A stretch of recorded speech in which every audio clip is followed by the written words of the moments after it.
March of 1862, the 36th Indiana Infantry, portrayed here, is marching south through Middle Tennessee as a member of Brigadier General Bull Nelson's 5,000-man division.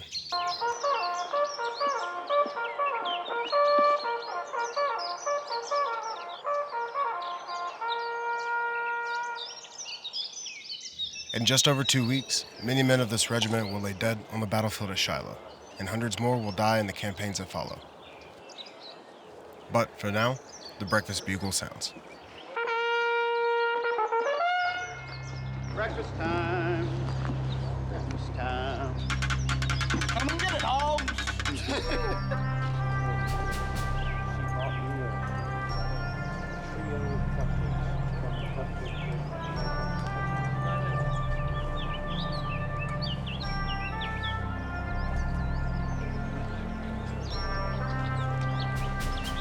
Retreating Confederates destroyed the bridges over the Duck River. With no good way to cross the water, the Federal march stalls out. Bull Nelson must now set his men into a longer camp, and he looks for a place to make his headquarters. Nelson sets his sights on a home right off the main road in Spring Hill, Tennessee. The home was owned by the Chairs family and was named Rippa Villa, and Bull Nelson set off with his men to go and take it. Attention company! Go ahead.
At this early stage in the war, seizing private property in this way was not so common.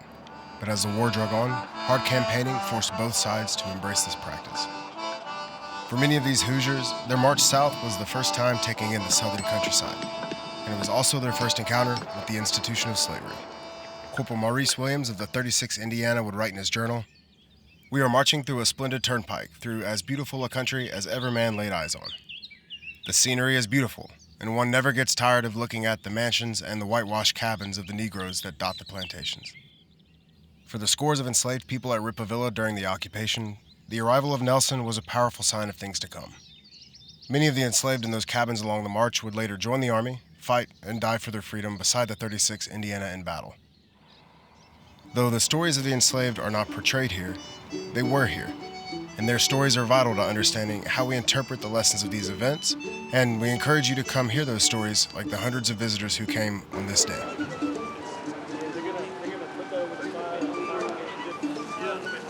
This dedicated group of living historians belong to an organization called the Independent Rifles, and they have a tradition of delivering high-quality programs wherever they go.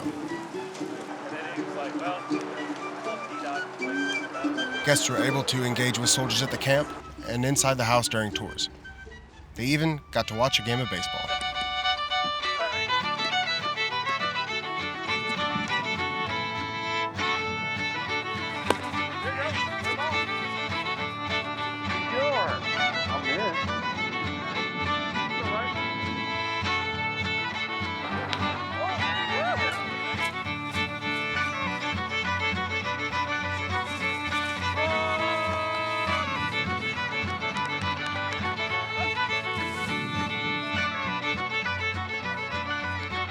Along with the soldiers were the civilians.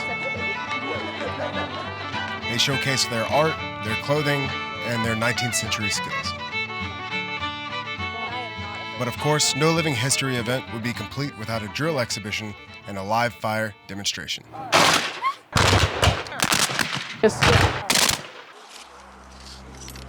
While camped at Rippa Villa, the men stayed sharp for combat.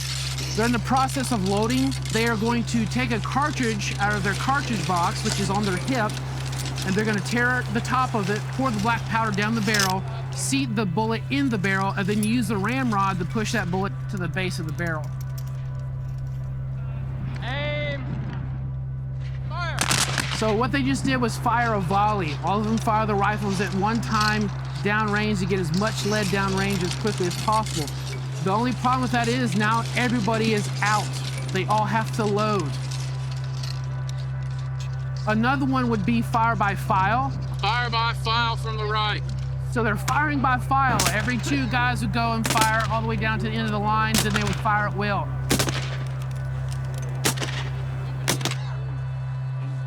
The 36th Indiana mustered in with just over 1,000 soldiers. After leaving Rippa Villa, they would fight to the very end of the war, suffer 245 dead and hundreds more wounded and missing. Their sacrifice helped reunite a nation and ensured a new birth of freedom for those enslaved at Rippa Villa and across the country. The further we get from this period of history, the more abstract the stories of its people become. But they were humans, just like us. And when you see living history like this, it connects you to them and helps you understand that although times change, people really stay the same. We are all the beneficiaries of the hard lessons learned by the generations before us. And it is vital that we remember those lessons and carry them forward for the generations to come. So day after day, we will continue to tell their stories. I do want to thank you guys so much for coming out and supporting us. We have had such a great turnout today, and it's thanks to y'all, and thanks to these guys that have come out and helped support as well too. Now, is anybody on the 2 o'clock abbreviated house tour? Raise your hand. Okay, I'm your tour guide. I'm your new best friend. You want to stick with me.